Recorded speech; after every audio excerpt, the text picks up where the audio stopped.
Innal hamdalillah nahmaduhu wa nasta'inuhu wa nastaghfiruh wa na'udzu billahi min shururi anfusina wa min sayyiati a'malina. May yahdihillahu fala mudilla lahu wa may yudlil fala hadiya lahu.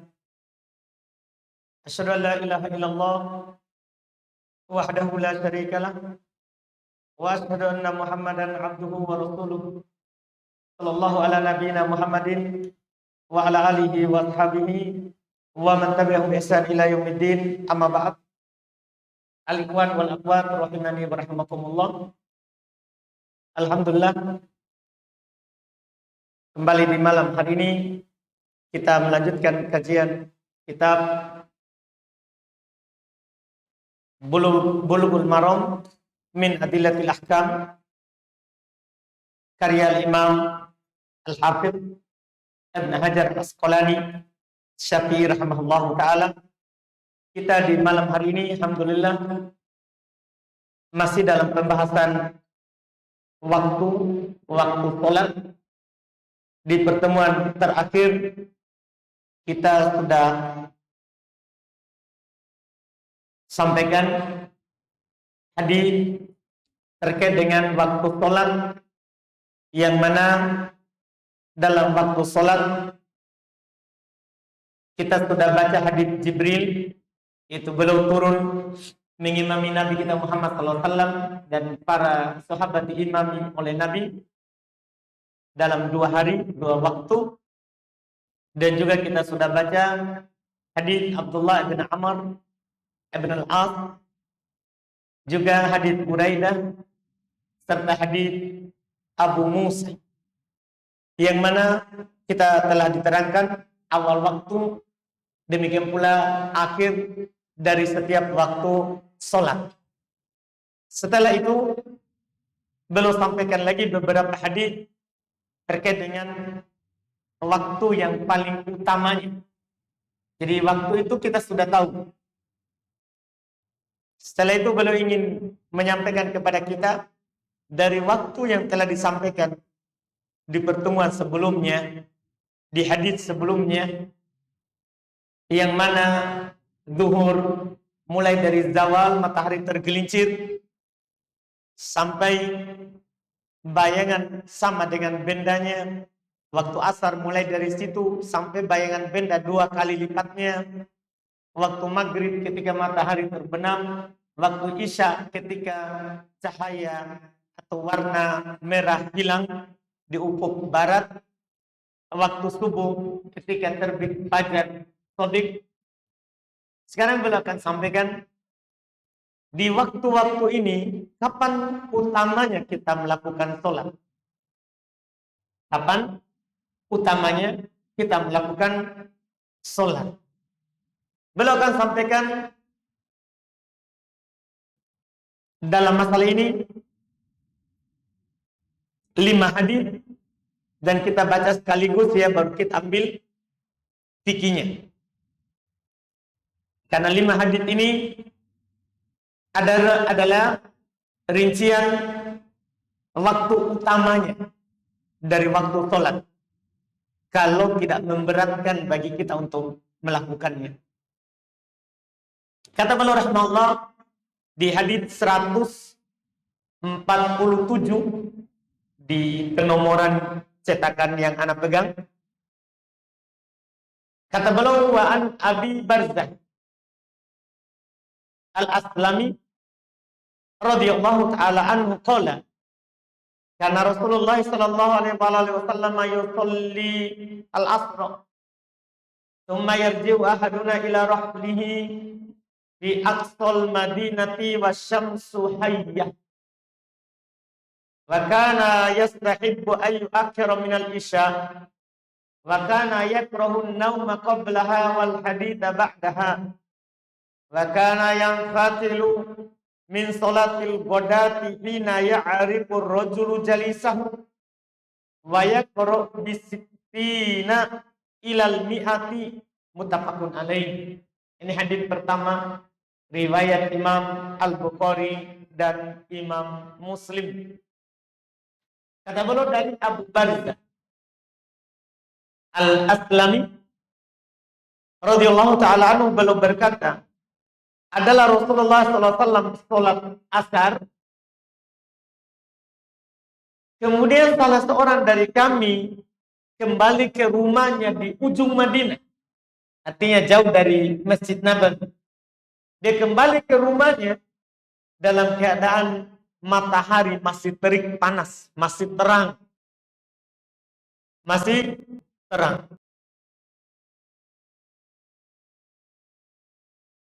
Wadana yastahibbu, dan adalah Nabi SAW suka, senang untuk mengakhirkan Isya.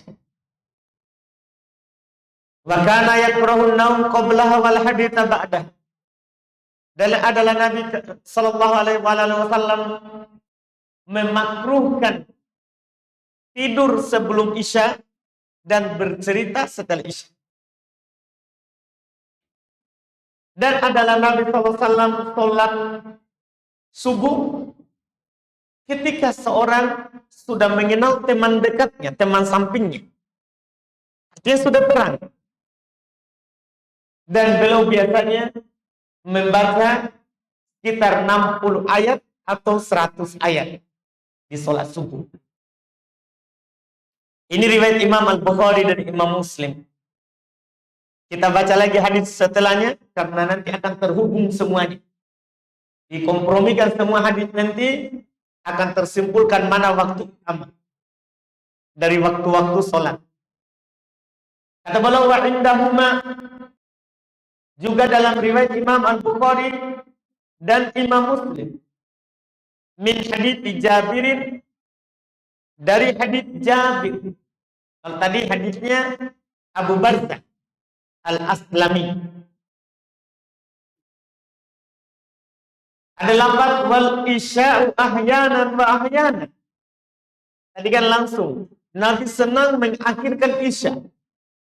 Hadis ini katanya, sementara Isya kadang cepat, kadang lambat. Bagaimana itu kondisinya? Idza ra'ahum ijtama'u ajjal. Kalau Nabi melihat para sahabat sudah berkumpul di masjid, Nabi segerakan. Wa idza ra'ahum abta'u. Kalau Nabi melihat para sahabat melambat datangnya berkumpulnya, maka Nabi akhirkan. Jadi di hadis pertama tadi seakan-akan Nabi mutlak mensunahkan akhir. Tapi di sini hadis Jabir dilihat kondisinya. Kalau jamaah sudah kumpul, Nabi suka awalkan. Tapi kalau jamaah belum kumpul, Nabi suka akhirkan. Nabi senang akhirkan. Karena Nabi sallallahu alaihi wasallam wasubuhu, karena Nabi sallallahu alaihi wasallam yusolliha bigolas. Sementara subuh, Nabi sallallahu alaihi wasallam sholat ketika masih gelap. Ini perlu kita pertimbangkan. Hadis pertama tadi, Nabi sholat subuh sudah terang. Hadis kedua ini, Nabi sholat subuh masih gelap. Ini yang perlu kita bicarakan nanti bikinnya. Bagaimana komprominya ini dua hadis? Pertama sudah terang, yang kedua masih gelap. Hadis sama-sama sahih. Riwayat Imam Al-Bukhari dan Imam Muslim. Kita baca lagi nomor 149. Wali Muslimin, dalam riwayat Imam Muslim, min hadits Abi Musa, dari hadits Abu Musa, itu Abu Musa Al-Asy'ari, Abdullah bin Qais radhiyallahu taala an, fa'aqamal fajr, diikomat salat subuh, hina syaqqal fajr, ketika fajar sudah terbit. Akoma di sini bisa diikoma, maksudnya dalam artian dengan lafaz koma, bisa juga ditegakkan sholat subuh. Ditegakkan sholat subuh ketika fajar sudah terbit. Wa nasu la yakadu ya'rifu ba'duhum ba'd. Orang-orang hampir tidak mengenal sebagian dengan sebagian yang lain. Ini keterangan tadi. Bukhari Muslim kan masih gelap. Di sini orang-orang belum saling kenal. Tidak ditahu ini samping saya siapa. Karena dulu kan tidak ada listrik. Tidak ada lampu. Ya, belum saling kenal. Bahkan dalam hadits Bukhari Muslim, para wanita keluar sholat subuh itu tidak dikenal. Sampai mereka kembali ke rumahnya. Sampai mereka kembali ke rumahnya. Dua hadits ini menunjukkan masih gelap. Nah, ini sudah dua hadits yang masih gelap. Sementara hadits pertama sudah terang. Iya. Kemudian hadits 150. Ini hadits keempat. Wa an Rafi' bin Khadij radhiyallahu ta'ala anhu qala kunna nusalli al-maghrib ma'a Rasulillah sallallahu alaihi wasallam fayanṭariqu ahaduna wa innahu la yubsiru mawaqi'a nablihi muttafaqun alaih. Hadits riwayat Imam Al-Bukhari dan Imam Muslim dari Rafi' bin Khadij radhiyallahu ta'ala anhu beliau berkata, kami sholat maghrib bersama Nabi Sallallahu Alaihi Wasallam, bersama Rasulullah Sallallahu Alaihi Wasallam. Salah seorang dari kami keluar dari masjid dan sungguh dia masih melihat tempat simpan sandalnya, artinya masih terang, cahaya masih ada. Sholat maghrib. Sholat maghrib. Hadits kelima, dan setelah ini baru kita akan ambil fikihnya. Hadits kelima nomor 151. Wan Aisyah radhiyallahu ta'ala anha qalat ataman Nabi sallallahu alaihi wasallam dzata lailatin bil isya hatta dhahaba ammatul lail thumma kharaja fa shalla fa qala innahu la waqtuha laula an asyqa ala ummati. Rawahu Muslim. Riwayat Imam Muslim. Kata beliau dari Aisyah radhiyallahu taala anha, beliau berkata, Nabi Shallallahu Alaihi Wasallam pernah mengakhirkan sholat Isya pada suatu malam sampai sudah lewat keumuman malam, artinya sudah lewat setengah malam dari malam. Sebagaimana dalam lafaz yang lain, ila nisbil lail, sampai pertengahan malam. Dalam hadits Anas dikatakan nama sibyan wan nisa, anak-anak sudah pada tidur, perempuan juga sudah pada tidur. Para sahabat masih menanti sholat Isya di masjid. Iya.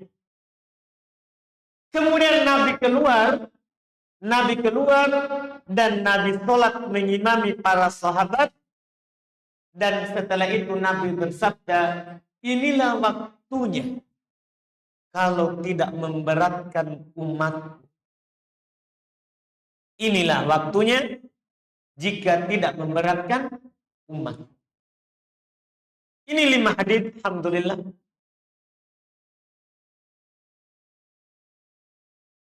Membicarakan waktu yang paling utama kita lakukan sholat 5 waktu. Pada waktu yang telah ditetapkan. Kita mulai dengan sholat zuhur. Yang disinggung pertama di hadits yang pertama.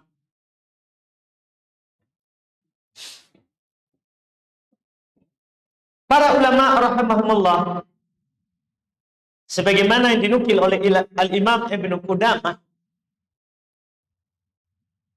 kesepakatan mereka bersepakat bahwa sholat zuhur itu utamanya disegerakan di awal waktu,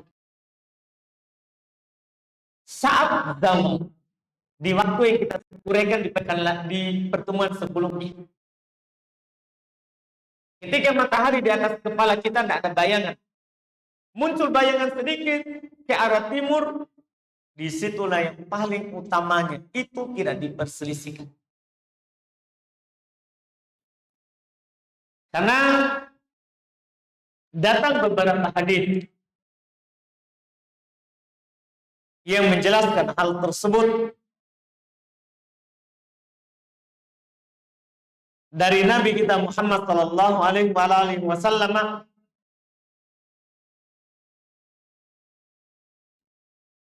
Di antaranya adalah hadis yang ada di buku dari sahabat Abu Barzah Al-Aslami, dan datang juga dalam hadis Jabir cuma penulis meringkas, hanya membawakan yang syahid saja. Datang dengan lafaz karena yusolli dhuhra bil hajir, adalah belum Nabi SAW sholat duhur pada saat matahari tergelincir. Dalam lafaz yang lain juga dikatakan di hadis Abu Barzah Al-Aslami, cuma penulis meringkas, belum tak sebutkan. Karena yusallil hajir hina tadhhabu syams, adalah Nabi SAW sholat duhur ketika matahari tergelincir. Ini sunnahnya diawalkan waktunya untuk sholat duhur, kecuali ketika cuaca sangat panas. Nanti akan datang hadis berikutnya nomor 152. Nabi SAW bersabda dalam hadis riwayat Imam Al-Bukhari dan Imam Muslim, "Idza shtaddal har fa'abridu bis shalah." Apabila matahari sangat panas cuacanya, maka dinginkan sholat. Artinya tunggu cuacanya dingin. Fa inna shiddatal har min fayhi jahannam. Karena ketika cuacanya sangat panas, itu dari nafasnya neraka jahannam. Karena neraka sebagaimana dalam hadis itu akan bernapas 2 kali. 1 kali di cuaca yang sangat panas dan 1 kali di cuaca yang sangat dingin. Itu dia bernapas. Makanya kalau itu terjadi, disunahkan untuk diakhirkan zuhur. Disunahkan untuk diakhirkan zuhur.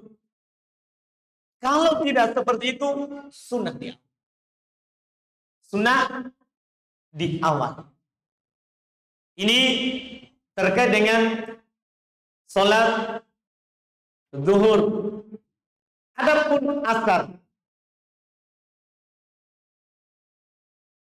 mayoritas ulama berpendapat disunahkan juga untuk disegerakan dalam keadaan matahari masih terang, seperti dalam hadis di buku. Kita bilang mayoritas karena memang tidak disepakati.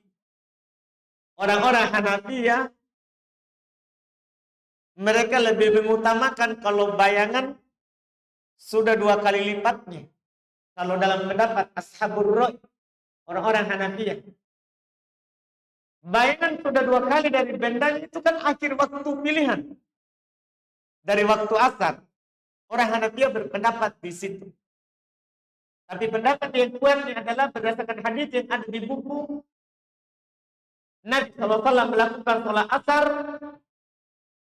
Sahabat yang rumahnya jauh dari masjid Nabi di ujung Madinah, dia kembali ke rumahnya, matahari masih terang, matahari masih panas.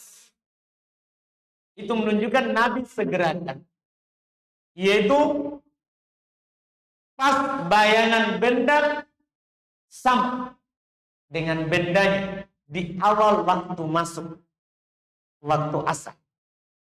Itu yang paling utama, dan ini merupakan pendapat mayoritas ulama, sebagaimana yang kami katakan tadi dari ulama fikih. Banyak dalil yang mereka pakai, di antaranya hadis yang ada di buku tadi yang kita baca. Hadis Abu Barzah Al-Aslami. Beliau jelas mengatakan, wasyamsu hayyah, matahari masih panas. Kalau bayangan sudah 2 kali lipatnya, itu sudah tidak panas. Itu sudah tidak panas lagi. Karena sudah rendah. Ya, sudah rendah. Hampir ya bertamu untuk terbenam. Ini waktu asar, waktu paling utamanya. Adapun waktu maghrib, maka tidak diperselisihkan oleh para ulama sebagaimana dinukil oleh Imam Ibnu Qudamah.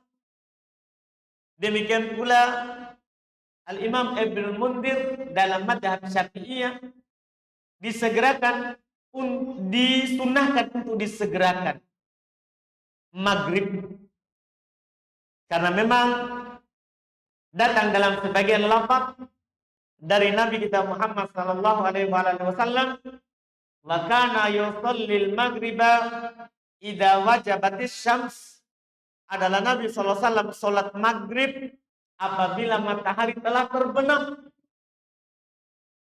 Datang dalam hadis Salamah ibn Aqwa dalam Sahih Muslim, beliau berkata, anan Nabi sallallahu alaihi wasallam kana yusallil maghriba idza gharabatis syams. Adalah Nabi sallallahu alaihi wasallam salat maghrib apabila matahari telah terbenam, hilang bulatannya di atas permukaan laut. Dan kita juga berdalil dengan hadis Jibril yang telah kita ambil di pertemuan yang lalu. Jibril ketika sholat maghrib itu 1 waktu, bukan 2. Selalu datang pas matahari sudah terbenam. Ya, pas matahari sudah terbenam. Dan ini tidak ada silang pendapat. Maghrib disunahkan untuk segera dilakukan. Kapan sudah diyakini atau sudah jelas ada yang mengabarkan matahari telah terbenam, maka disegerakan untuk melakukan sholat maghrib. Untuk dilakukan sholat maghrib. Inilah nanti supaya juga antum paham, karena kita sudah dekat Ramadan, bagus disinggung. Orang dalam keadaan berpuasa itu disunahkan untuk berbuka dengan kurma saja. Kalau ada rutop. Kalau tidak ada dengan kurma. Kalau tidak ada kurma, maka sunnah dengan air. Beberapa kali teguk. Tidak sunnah makan dulu dengan makan yang berat. Ya, nasi. Dan itu akan membuat kita mengakhirkan apa? Maghrib. Dan itu yang dilakukan oleh Nabi kita Muhammad SAW. Sebagaimana dalam hadits Anas, adalah Nabi SAW berbuka dengan rutobah, dengan beberapa rutop. Kalau tidak ada rutop, belum makan kurma saja. Kalau tidak ada kurma, hasayat min ma, maka belum meneguk beberapa teguk air. Setelah itu pergi sholat. Setelah sholat baru makan. Dan alhamdulillah kalau kita melihat di Arab, kita di sana berpuasa, seperti itu keadaannya, mungkin terbawa dari dulu sampai zaman mereka sekarang ini. Jadi mereka sebelum itu hanya siapkan buka kurma. Nanti setelah pulang sholat maghrib, baru dia mengundang tamu untuk makan. Nah, ini sunnahnya seperti itu. Karena kenapa? Lebih utama maghrib itu disegerakan. Ini hubungannya yang perlu kita pahami. Memang secara pembahasan, kalau makanan telah dihidangkan, jika makanan telah dihidangkan, sunnah makan dulu. Tapi di maghrib, sunnahnya kita sholat maghrib dulu baru makan. Karena lebih utama sholat maghrib segera. Sholat maghrib segera dilakukan. Ini hubungannya dalam masalah ini. Kemudian sholat isya.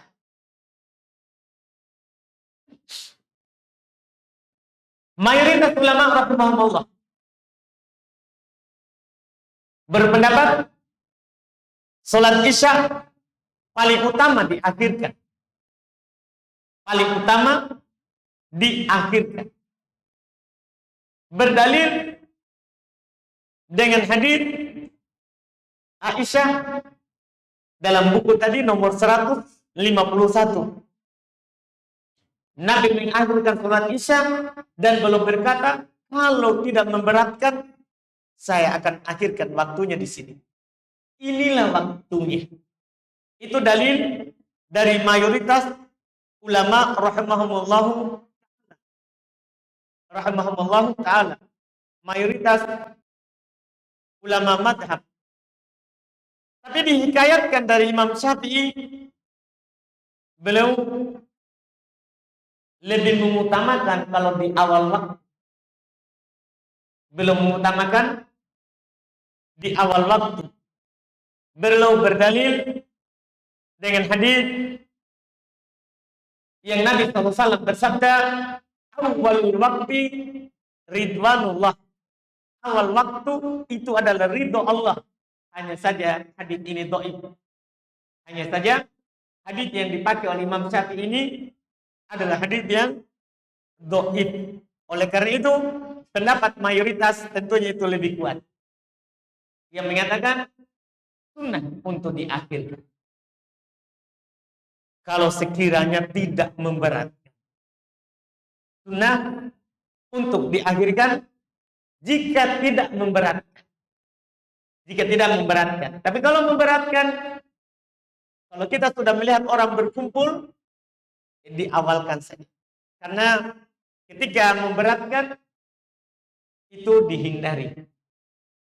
Karena kaidah umum dalam syariat kita, alhamdulillah, al-masyaqqatu tajlibut taysir.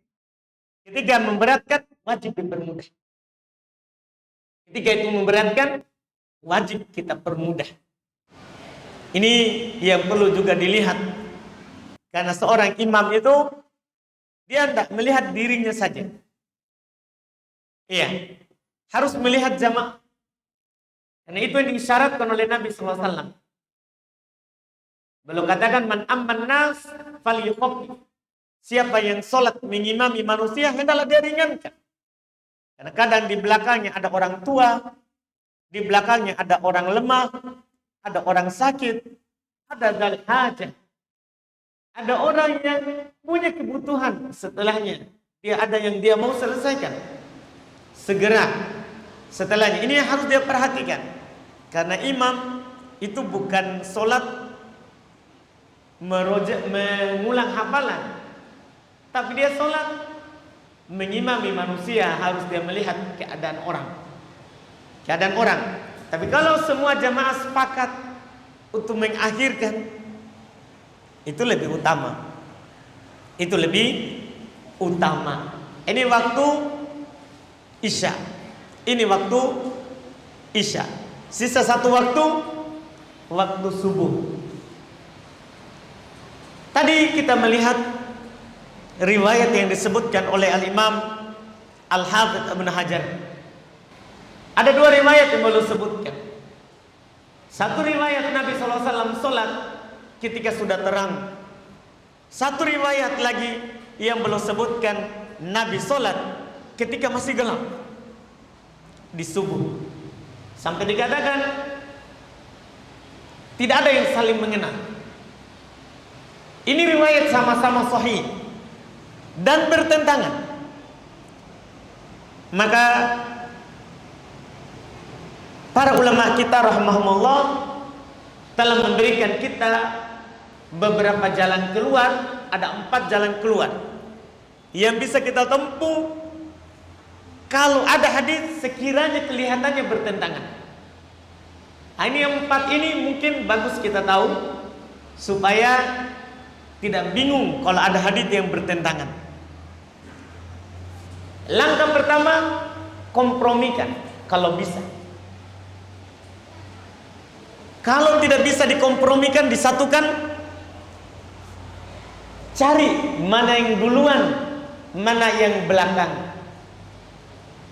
Kalau antum tahu mana yang duluan, tentunya yang menaskannya sahabat. Mereka menyaksikan kapan Nabi sampaikan, kapan Nabi lakukan.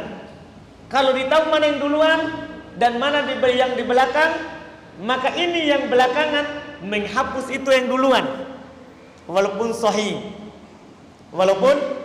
sahih. Ini langkah kedua kalau tidak bisa yang pertama. Kan ini berurut, tidak bisa kita ke langkah kedua kalau ini bisa. Ketika tidak bisa, misalnya ini yang pertama, tidak bisa dikompromikan. Yang kedua juga tidak ditahu tanggalnya. Sahabat tidak ada yang bilang ini duluan, ini belakang. Maka kita tempuh langkah ketiga, tarjih. Kita pilih yang mana lebih kuat. Cara memilihnya, lihat yang meriwayatkannya. Bukhari Muslim itu lebih kuat daripada Muslim atau Bukhari saja. Bukhari Muslim lebih kuat daripada di luar daripada Bukhari Muslim. Atau kalau sama-sama yang memiliki kisah, yang menyaksikan langsung lebih kuat daripada yang menukil saja. Ini cara menguatkan. Ini langkah-langkahnya. Kalau tiga ini tidak bisa, cara yang keempat, tawakuf, diam, jangan berbicara. Ini langkah harus kita tahu, ini langkah syar'i. Ya, sudah diatur. Sebagian orang tidak tahu yang kuat, ngomong. Iya, jadi Syekhul Islam di Facebook, sehingga banyak keributan. Iya, banyak keributan. Tidak ada orang-orang yang tahu berbicara, dia pergi berbicara, sehingga lebih banyak sakit hatinya daripada mengobati hati yang sakit. Ini masalah. Seharusnya kalau tidak tahu yang pertama, tidak tahu yang kedua, tidak tahu yang ketiga, diam, nggak usah komen. Sampai nanti datang yang kuatnya. Kita tanya seorang yang alim, bagaimana ini Ustaz? Ada dua hadis bertentangan, mana yang kuat? Dikasih tahu, baru kita pilih. Ini 4 langkah. Sekarang kita praktekkan hadis ini supaya kita bisa amalkan ini 4 kaidah. Dan 4 kaidah ini tidak ada di buku fikih. Ini ada di usul fikih. Jadi kalau kita hanya belajar fikih saja, tentunya tidak tahu ini cara. Ini kami sebutkan supaya jamaah paham sedikit bagaimana kalau ada hadis yang bertentangan. Bagaimana kalau ada hadis yang bertentangan. Kita praktek sekarang. Sekarang ada 2 hadis bertentangan sama-sama sahih. Satu bilang Nabi sholat subuh masih gelap. Yang satu bilang Nabi sholat subuh sudah terang. Sudah terang. Kita coba tempuh jalan yang pertama. Apa tadi jalan yang pertama? Diapain tadi? Dikompromikan. Iya. Apakah bisa dikompromikan? Satu bilang masih gelap, satu bilang sudah terang. Kata mayoritas bisa dikompromikan. Nabi kan baca 60 sampai 100. Kan disebutkan dalam hadis. Di hadis kan Nabi baca, hadis yang pertama, Nabi baca berapa ayat? 60 sampai 100. Artinya Nabi mulai sholat saat gelap, tapi karena panjang bacaannya 100 ayat, akhirnya Nabi salam sudah terang. Kita bisa mungkin pahami. Akhirnya tidak bertentangan hadisnya. Kelihatan saja bertentangan, tapi sebenarnya tidak. Jadi Nabi memulai belum ada saling mengenal. Orang yang di Sham tidak ada yang saling kenal antara satu dengan yang lain. Demikian pula dalam hadis Bukhari Muslim, para perempuan keluar belum ada yang saling mengenal. Belum ada saling mengenal. Itu awal solatnya. Tapi karena Nabi baca 60 sampai 100 2 rakaat ini. 60 sampai apa? 100. Akhirnya berhentinya sudah terang. Itu kompromi yang pertama. Kompromi yang kedua, ya, komprominya kadang Nabi baca pendek sehingga selesai masih gelap. Kadang Nabi baca panjang selesai sudah terang. Ini kompromi yang indah dan ini yang kita tempuh.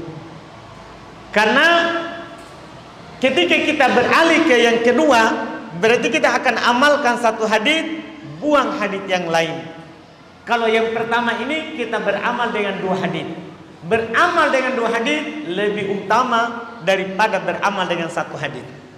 Makanya langkah inilah yang pertama dipilih.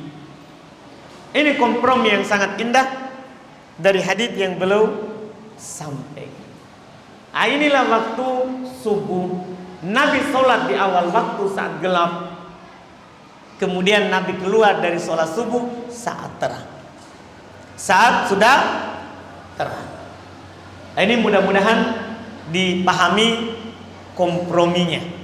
Karena secara dasar syariat kita karena sumbernya satu, yaitu Allah Subhanahu wa taala, maka tidak akan pernah ada pertentangan.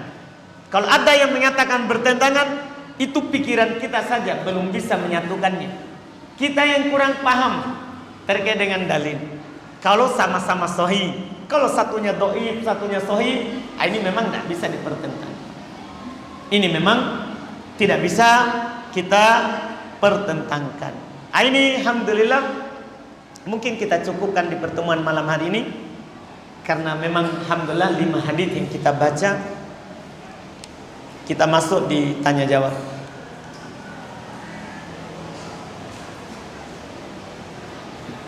Masih ada nanti hadis-hadisnya berikutnya lagi, insyaallah kita baca di pertemuan yang akan datang, karena terkait dengan waktu masih banyak hadisnya.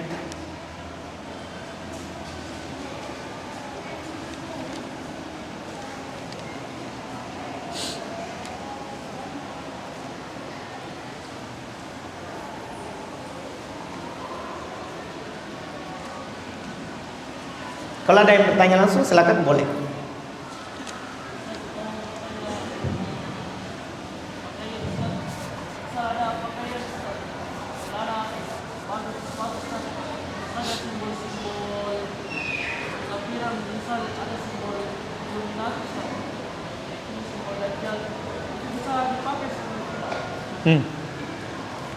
Baik. Jadi pertanyaannya, misalnya di pakaian ada simbol-simbol yang melambangkan ciri bukan Islam, apakah bisa dipakai? Tidak boleh. Haram kita pakai. Haram kita pakai. Karena syarat pakaian, asal dari pakaian itu mubah. Yang penting bisa menutup aurat asalnya, kecuali kalau pakaian itu ada unsur tasyabuhnya. Ada unsur tasyabuhnya, atau ada unsur yang diharamkan dalam syariat kita, maka haram dipakai. Maka haram dipakai. Wallahu a'lam.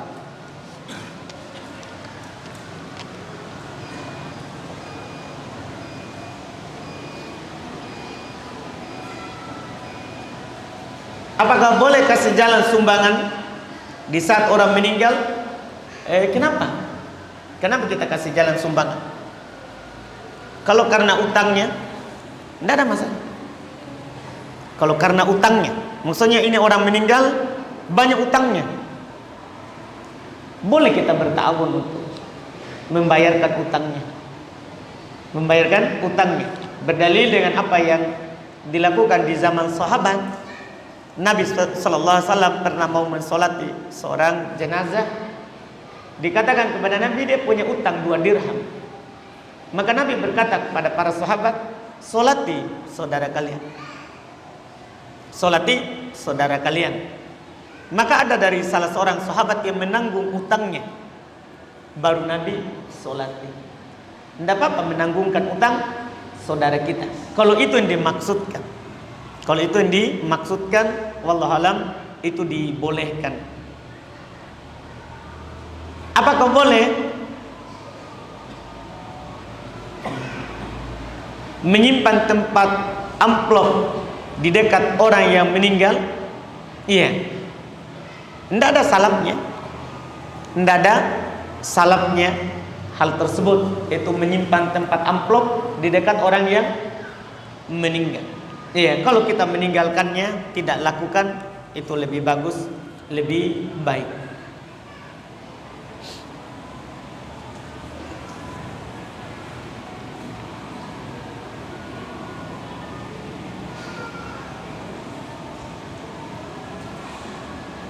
Ini pertanyaan tidak perlu dijawab karena kita akan menambah lumpur di kegelapan.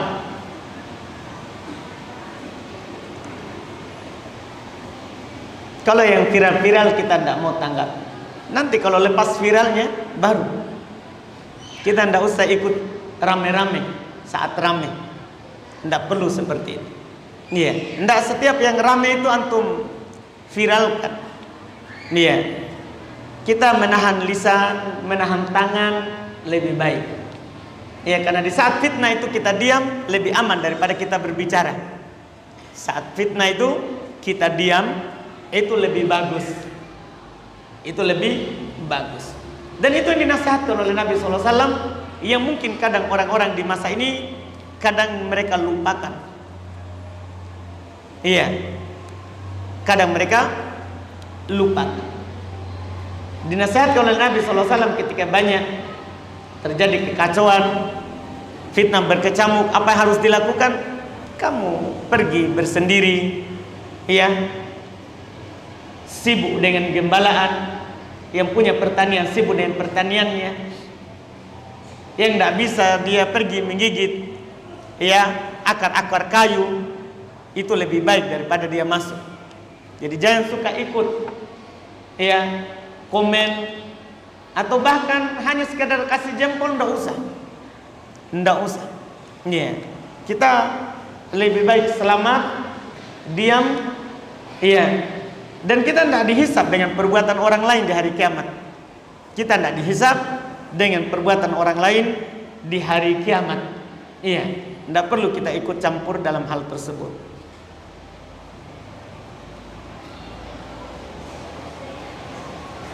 Bismillah sampai di mana orang dikatakan ketinggalan takbiratul ihram?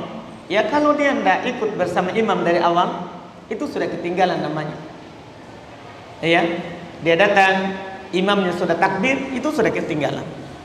Ya, tapi kalau dia berdiri bersama imam mengucapkan sawu sufufakum, dia lurus rapatkan sofnya, kemudian imam takbir, dia takbir, itu. Paling pokoknya adalah tidak ada selang waktunya antara dia sama imam. Itu namanya tidak ketinggalan. Karena haditsnya, lafadznya itu pakai fa. Orang yang pernah belajar bahasa Arab akan paham. Nabi bilang, idza kabbara fakabbiru. Apabila imam bertakbir, maka bertakbirlah pakai huruf fa. Fa itu litartib bila muhlah. Huruf fa itu maknanya berurut langsung setelahnya tanpa jeda, tanpa selang waktu. Itu namanya tidak ketinggalan. Adapun ada selang waktu, itu namanya terlambat dari takbir. Terlambat dari takbir. Itu wallahu alam. Apa keutamaan orang berpindah tempat dari sholat sebelumnya? Tidak ada keutamaan. Orang berpindah tempat dari tempat sholat sebelumnya, tidak ada keutamaan. Iya, karena tidak ada hadis yang sahih dari Nabi SAW. Tidak ada hadis yang sahih dari Nabi SAW untuk berpindah tempat. Ketika selesai sholat wajib misalnya, kita sholat sunnah, kita pindah. Tidak ada yang sah dari Nabi SAW. Tidak ada yang sah dari Nabi kita Muhammad sallallahu alaihi wasallam.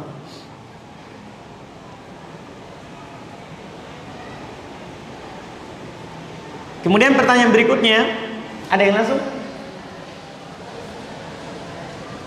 Tidak ada? Alhamdulillah.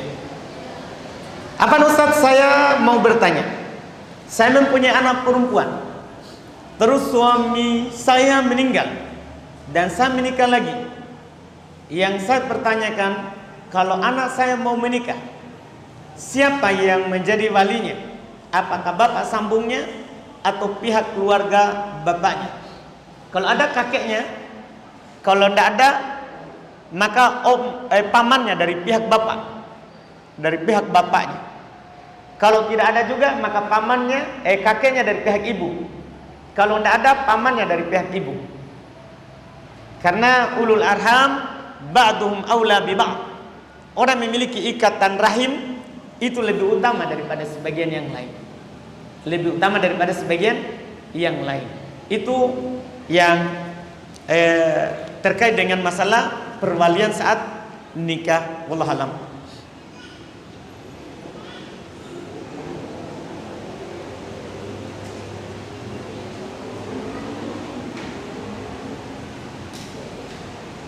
Apakah ada tuntunannya apabila kita bersendawa mengucapkan alhamdulillah dan di saat menguap atau mengantuk mengucapkan takbir Allahu Akbar? Itu termasuk perkara bid'ah. Termasuk perkara bid'ah. Bersendawa alhamdulillah, menguap Allahu Akbar. Enggak. Selesai kita makan atau minum, alhamdulillah. Jangan tunggu bersendawa. Karena dalam hadits Nabi SAW, apabila makan atau minum, setelah selesai kita ucapkan alhamdulillah. Adapun tunggu bersendawa, tidak ada tuntunannya. Itu masuk dalam kategori perkara bid'ah. Tidak ada tuntunan dari Nabi SAW. Bersendawa bunyi baru alhamdulillah. Seakan-akan bukan makanannya yang nikmat, tapi sendawanya. Ya, itu sendawa karena masuk angin. Iya. Tidak ada tuntunannya. Demikian pula ketika menguap. Kemudian pertanyaan kedua, ayah saya meninggal pada 3 hari Ramadan. Dan apakah cara sudah benar Ustaz membayarkan puasa yang ayah saya tinggalkan di 3 hari tersebut dengan cara memberi makan 3 orang miskin? Tergantung, tidak bisa mutlak ini dibenarkan. Ayah kita meninggal kenapa? Kalau dia meninggal karena sakit, orang sakit kan wajib qadha, bukan memberi makan. Maka ini kita puasakan 3 hari itu. Karena Nabi SAW bersabda, "Man mata wa alaihi siyam, soma anhu waliyuhu." Siapa meninggal dalam keadaan dia punya utang puasa, maka walinya puasakan. Ahli warisnya puasakan. Jadi ini kalau meninggal karena sakit. Iya, kalau meninggalnya karena tua, memang sudah tidak mampu untuk berpuasa. Sudah tidak mampu untuk berpuasa. Kemudian meninggal. Iya, maka ini bayar fidyah. Karena orang yang sudah tua, yang tidak mampu lagi untuk berpuasa, dia boleh tidak berpuasa dan bayar fidyah. Dia bayar fidyah. Jadi tergantung keadaan yang meninggal. Tergantung keadaan yang meninggal, itu wallahu a'lam. Bagaimana hukumnya jika suami sudah bilang talak kamu? Sudah 1 tahun lebih tidak pernah menafkahi lahir batin. Mau rujuk kembali? Apa bisa tanpa menikah kembali? Iya. Kalau dia hanya talak 1 dan tidak melanjutkan talak 2 dan talak 3, dan dalam hal ini sudah 1 tahun, artinya sudah keluar dari masa iddah. Karena masa iddah itu untuk boleh rujuk tanpa nikah, cukup datang berhubungan badan, maka telah selesai. Kalau sudah keluar masa iddah, harus akad lagi mahar yang baru. Mahar yang baru dua saksi dan dengan walinya. Tidak boleh langsung campur. Tidak boleh langsung campur. Ini kalau talak satu ya. Tapi kalau suaminya tadi talak satu, dia sengaja lanjutkan mau talak dua, lanjutkan lagi talak tiga, tidak ada perubahan. Dia memang mau talak tiga, sehingga makanya tidak datang-datang di ketika masa iddahnya. Maka di sini, ya, sini 1 tahun. Jangka waktu talak pertama untuk jatuh talak kedua kalau dia mau lanjut 3 bulan, 3 kali haid. Talak kedua dengan talak 3 bulan, berarti 6 bulan. Untuk keluar dari masa iddah talak 3 adalah 3 bulan kemudian. Berarti sudah berapa? 9 bulan, setahun sudah lewat. Ini kalau dia, jadi perlu dilihat suaminya. Siapa tahu tadinya karena dia mau lanjut talak sampai talak 3, itu kan jatuh talak 3. Dan kalau sudah keluar masa iddah dari talak 3, itu haram dia menikah lagi dengannya. Kecuali istrinya itu sudah menikah dengan orang lain, kemudian diceraikan. Dan menikahnya bukan menikah main-main. Dalam artian dia sepakat sama seorang lelaki, tolong nikahi istriku, kemudian kamu talak ya, supaya saya bisa menikah lagi. Ini namanya nikahilah, nikah penghalalan, itu jadi haram. Nabi bilang sampai dia merasakan madunya dan kamu merasakan madunya. Artinya nikahnya memang nikah karena mau menikah dengannya. Kemudian setelah itu qadarullah tidak cocok, diceraikan, boleh kita menikah lagi. Boleh kita menikah lagi. Dia dilihat keadaannya, kenapa dia lanjutkan sampai seperti itu, wallahu alam.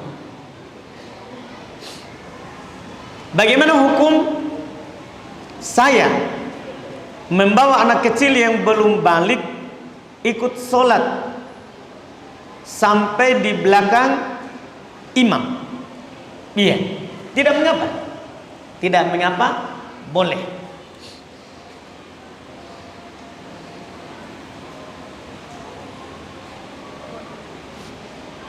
Silakan. Tentang hadis Aisyah tadi, waktu sholat kita tengah malam, adakah asarnya yang menyatakan berapa kali Rasulullah melakukan hal itu? Yang sholat tengah malam. Baik, tidak ada asarnya, hanya sekali penukilannya dalam hadits Anas. Nah, tapi sekali itu cukup menunjukkan sunnahnya.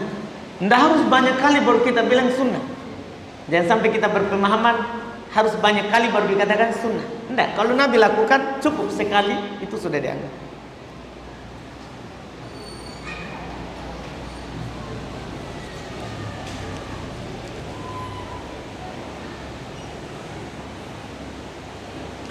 Bagaimana hukumnya sholat di masjid dalam keadaan sakit, flu atau demam?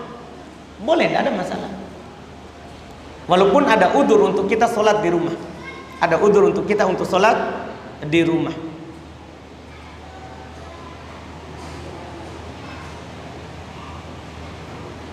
Bagaimana hukumnya saya membawa anak perempuan usia 5 tahun ikut sholat di shop laki-laki? Jangan. Itu tidak mendidiknya. Kita bolehkan itu karena untuk mendidik anak supaya dia tahu sholat berjamaah. Kalau anak perempuan tidak boleh, kita tidak mendidiknya. Anak perempuan kan di belakang. Kalau ibunya bawa iya, kalau bapaknya jangan. Nanti dia akan tumbuh dengan, kayaknya dulu pernah ayah saya bawa ke laki-laki, kayaknya nanti saat besar dia mau juga shop di laki-laki. Itu masalah. Itu masalah, jangan dibiasakan. Ini pertanyaan terakhir.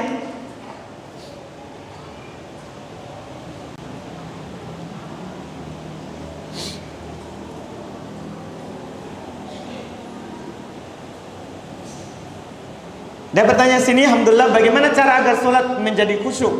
Dan apakah ketika sholat saya terkadang tiba-tiba mengingat hal-hal dunia, hal-hal yang di luar sholat? Apakah itu sudah termasuk lalai dalam sholat? Ya iya. Orang lalai dalam sholat itu ya orang yang tidak khusyuk. Itu banyak pikirannya dalam sholat. Iya, dalam sholat. Termasuk lalai. Walaupun dalam ayat disebutkan orang lalai itu adalah orang sholat karena riya, orang sholat karena ingin dilihat, ya. Tapi ini termasuk lalai dalam sholat juga, dalam artian dia tidak sibuk dengan perkara sholatnya, tapi sibuk dengan yang lain. Adapun untuk khusyuk adalah dia sholat, ya tentunya sadar kalau sholat itu dia beribadah kepada Allah. Dia sedang mengajak bicara Allah Subhanahu wa taala lewat sholatnya. Lewat sholatnya dia yakini dia sholat seakan-akan dia melihat Allah, atau kalau tidak mampu maka dia meyakini Allah melihat berdirinya, rukunya, sujudnya, bangkitnya dari sujud.